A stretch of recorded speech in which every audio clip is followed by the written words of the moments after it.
So this is an old science, and today it's so far ahead. I've gone into Bernays, for instance, who mistakenly is called the father, really, of what the neuroscientists would call behaviorism and mass manipulation of the whole populations. And of course, he was related to Freud, and that's no coincidence either, because the guys who put Freud out there to destroy one part of civilization, and it was to destroy a religion to a great extent, the existing religions, also put Bernays out there too, and they trained them in their particular fields, because the sciences they came out with were well understood a long time before that. But Bernays, anyway, he was the one who turned America into a consumerist society. The idea being that after about the 1920s, and by the way, Bernays also helped at the League of Nations with Wilson. That's how young he was too, about 23 at the time. So he was well up there from the very beginning. Very important person, placed by the right people into the right place. But anyway, he decided that since they had all these excess goods they couldn't sell, machinery and technology was rampaging ahead with mass production. Once everybody had a toaster, what do you do? And these things were piling up. So he came up with the idea of turning the public into consumers. If you can't change the method to make of everybody's getting the same stuff, you change the consumers. And that's what he did, until the people wanted new all the time. And that's why they came out with toasters that were kind of chrome or enameled initially, and then chromed, and then painted, and then plastic, and then all kinds of plastic and different brand names and so on. It was all to make you just throw away anything that you thought was old. And that's why they also came out with magazines like Better Homes and Gardens and stuff. These were front organizations, even the magazines, by the way, folks, to change your personality, to make you a consumer. And it was awfully successful. But Bernays was also used for warfare purposes and how to get the whole nations on board towards war for propaganda. He's the guy who used propaganda, coined the term propaganda, copied it from an old Catholic word, at least a definition of it. And he didn't really want to change the name when it became known after World War I just how much the American public had been lied to. They weren't too happy, so they changed it to public relations. And every department out there now has its Department of Public Relations. Your local council has it, your councillors, your local body has them. In other words, they're liars. They present such a way that information to you in such a way that it's palatable, and generally by misconstruing the realities of what they're talking about. But it makes it palatable to the public. They use psycholinguistics to make things sound better. They use nice words in conjunctions with bad things they want to do to you, until you get the double-think way of thinking about things. But all governments use this too, right up to the present time. It's neuroscience, they call it now. Behaviorism, as well as from Skinner, is involved in it. And they can actually change, they also call it behavior modification. It's all part of the same science. And every government does it. Now, there's one for the British government. It's working with Cameron and those guys right now. I'm sure it worked with the last governments too.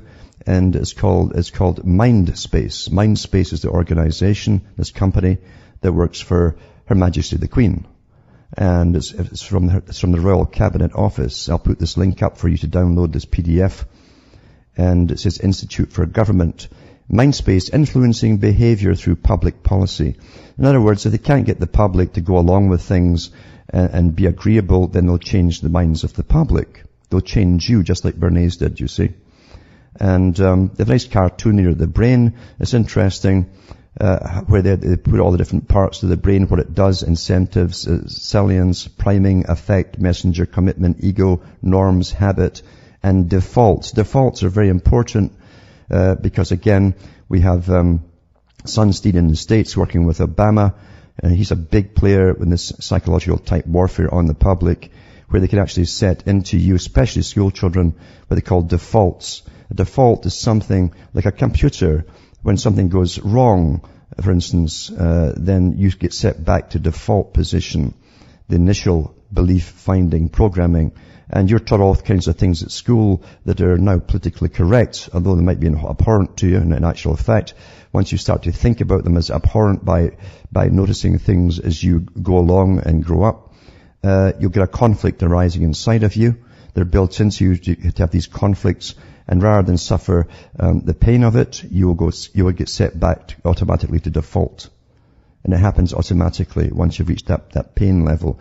Because people, you see, will actually go towards, they'll seek pleasure and avoid pain. That's how we are. We're egocentric in a sense. So it's a practical guide to basically manipulate the general public and alter their behavior. Then it goes through the authors and who they are. Paul Dolan's a professor of economics in the Department of Social Policy at the London School of Economics. That's where all the people think are lefties go to, but they're actually working for world socialism on behalf of the world bankers. His research focuses on developing measures of subjective well-being for use by policymakers and applying lessons from behavioral economics to understand and change individual behavior. These are the guys who are now teaching you and have drafted up, that they're incredibly funded. They're drafting up all this stuff so that you'll just come to love austerity. So Paul's advised various UK government departments and is currently Chief Academic Advisor on Economic Appraisal for the Government Economic Service. Michael Halsworth is a senior researcher at the Institute for Government. He's conducted cross-government research into organizational behavior, machinery of government changes and information technology. His current research focuses on behavioral changes and public policy making. Previously he was at RAND. RAND is a big part of this, RAND Europe, and it calls itself a not-for-profit policy research institute. It's a military-industrial complex that runs it. The Pentagon put everything through it as well. Specializing in futures thinking and performance management. See, we're all under performance management right now as you manage through all these crises of perpetual war. And that's what they're calling it, perpetual war, to bring in the new society, the big idea, the big society. David Halpern is a director of research at the Institute for Government. He was chief of analysis at the Prime Minister's Strategy Unit between 2001 and 2007. He's the author of Social Capital and the Hidden Wealth of Nations. And it says, and co-author of the report, Changing Behavior and Personal Responsibility. Prior to this, he was a university lecturer in the Faculty of Social and Political Sciences at Cambridge University.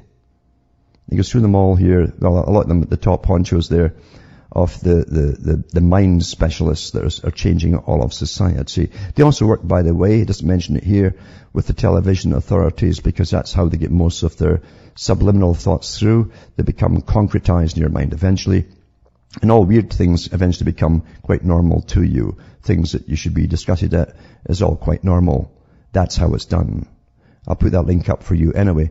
Now, what else did they do? Well, they come out with ideas of Pavlovian training for children, for instance. Here's an idea under austerity and for the Sustainable Development Agenda 21. You see, they're going to take a lot of vehicles off the road and having you live a lot more cheaply. It says children will be given shopping vouchers for walking to school. It's punishment reward, you see. And so this is a radical government plan to combat obesity, they're calling it. Now listen to this.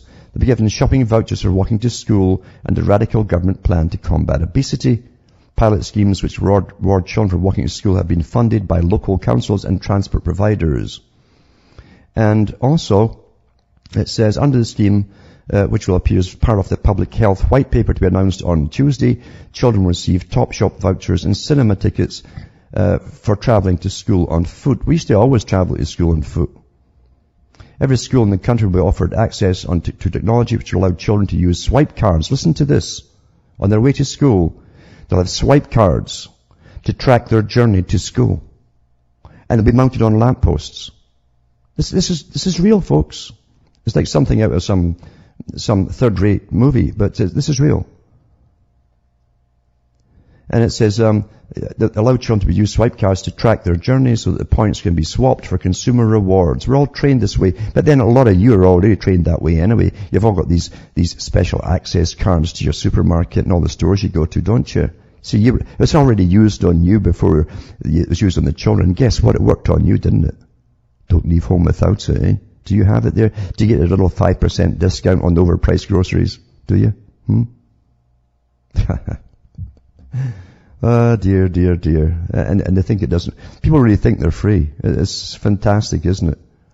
They really think they'll argue with you if you tell them they're not. They don't even control their own minds. They're not in charge of their own minds. Quite something.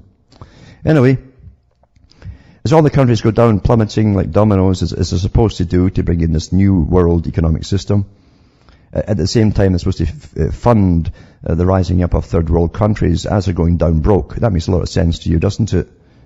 Don't you understand? When it doesn't make sense, it's something much bigger. It's a plan.